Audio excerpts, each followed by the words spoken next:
Working in clay can sometimes feel like magic to me. Even now, I'm taking this raw, malleable clump of really muddy dirt and turning it into something new, hopefully something useful and beautiful.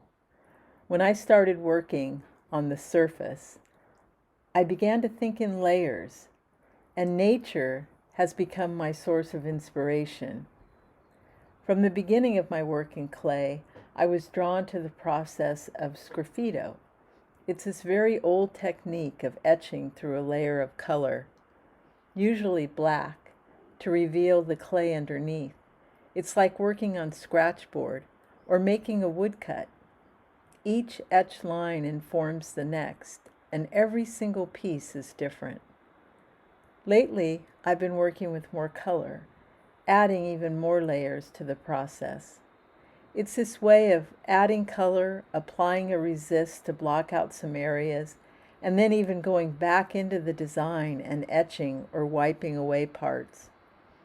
As I work, I think about the patterns, color, texture that we see in nature, all that layering, and that's what I want in my work.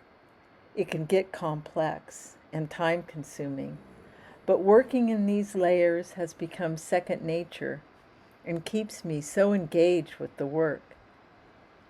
Glazing is the last part of the process before the final kiln firing. I've been adding some new glazes to keep things fresh.